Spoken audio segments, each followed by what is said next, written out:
Mais finalement, Saint-Exupéry, c'est qui? Un avion, de l'espoir et beaucoup d'encre, bienvenue dans le 4e et dernier épisode, l'auteur.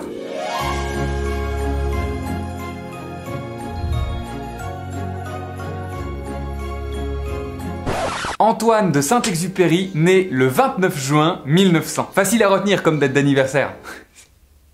Dommage qu'il soit mort, du coup. Et voit donc le jour dans la petite ville de Lyon. Mais si, Lyon, tu sais, la ville qui écrase des larves pour colorer ses pralines.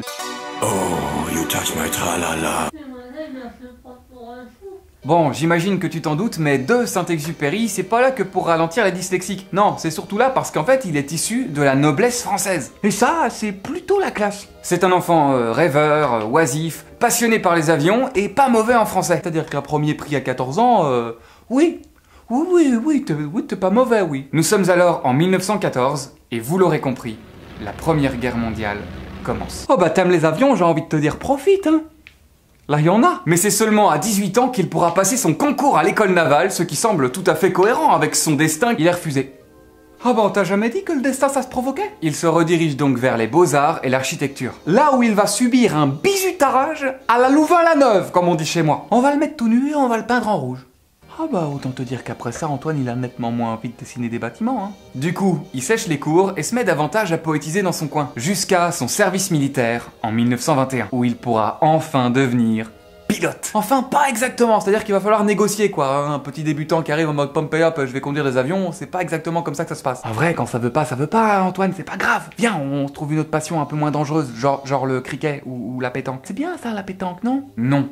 Pour Antoine de Saint-Exupéry, voler, c'est vital. Il va faire ses preuves et se montrer si talentueux que fin décembre 1921, il va être breveté pilote militaire. La dégaine de ce type force le respect. Bon, il va faire le mariole en défonçant un avion dans un vol non autorisé 2 ans plus tard, oui, mais c'est du détail. Il se fait ensuite embaucher par l'ATCOR. Me regarde pas comme ça, je cite Wikipédia. Il transporte du courrier de Toulouse jusqu'au Sénégal. Et évidemment, en parallèle de toutes ces aventures, il devient plus concrètement auteur et rencontre Gaston Gallimard. Oui, c'est exactement le Gallimard auquel tu penses. T'imagines un petit peu l'histoire ou quoi? Saint-Exupéry et Gaston Gallimard qui fument tranquille des clopes dans le bureau. Il publie donc 2 bouquins chez Gallimard, Courrier Sud et Vol de nuit, en 1931. À partir de là, Saint-Exupéry, il se sent un petit peu l'âme journaliste des airs et il commence à faire des reportages un petit peu aux 4 coins de la planète. Vietnam, Moscou, Espagne, jusqu'à aboutir à l'écriture de Terre des Hommes en 1939. Ah bah oui, pour toi Saint-Exupéry c'est le petit prince, mais le mec il y a même pas encore pensé qu'il a déjà 2 prix et un merci bonsoir de l'Académie française. En vrai, 1939 c'est une année ultra importante pour Antoine de Saint-Exupéry parce que c'est là qu'il va rejoindre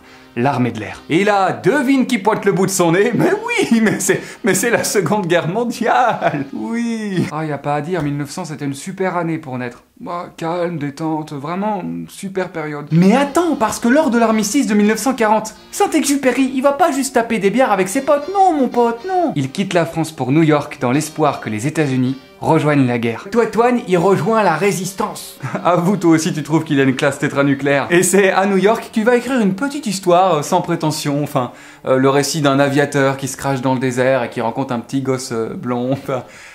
Tu vois où je veux revenir? Et ouais, mon pote, Le Petit Prince, ça a pas été écrit à la maison d'édition de Saint-Nogent-les-Coquelicots. Non, mon pote, ça a été publié à New York. D'ailleurs, on ajoute à son texte ses aquarelles, parce que oui, si tu doutais encore de son swag, tous les dessins que tu connais du Petit Prince, c'est lui qui les a dessinés. Mais bon, comme il a soif d'action, notre petit pote, il va rejoindre une unité de reconnaissance en 1944. Ce qui, sur le papier, ne semblait pas une super idée, et qui, dans les faits, s'est révélé ne pas être une super idée. C'est lors de sa mission, le 31 juillet 1944, Antoine de Saint-Exupéry disparaît en mer, avec son avion, le Lockheed P-38 Lightning. L'épave est retrouvée et identifiée quelques jours plus tard au large de Marseille. Antoine de Saint-Exupéry est donc déclaré mort pour la France. Et pour le reste du monde aussi, hein, on se doute bien qu'il est pas en train de faire des crawls dans la mer Méditerranée. 1 an plus tard, Le Petit Prince est publié en France, chez ce bon vieux Gaston Gallimard, et devient l'énorme succès qu'on connaît. Le Petit Prince, c'est 145 millions de copies vendues. C'est le livre le plus lu après la Bible. Ah bah, chacun sa religion, hein, moi je dis. C'est quand même fou, non? Raconter l'histoire d'un aviateur qui se crache dans le désert, et 1 an plus tard, disparaître des radars en avion. Peut-être était-ce un problème de moteur. Peut-être Saint-Exupéry a-t-il survécu à son accident. Peut-être que tout le temps qu'on l'a cherché, il était simplement quelque part dans le désert en train de dessiner des moutons à l'enfant qu'il était. Mystère. Cet homme-là aura vécu la vie qu'il a décidé. comme il l'a décidé. Et peu importe le destin, la guerre, la peur, le danger, les échecs, il a vécu sa vie comme un aventurier, il l'a raconté comme un poète. À nous maintenant de la lire comme des enfants. C'était Antoine de Saint-Exupéry, selon Antoine de Saint-Exupéry. Bisous.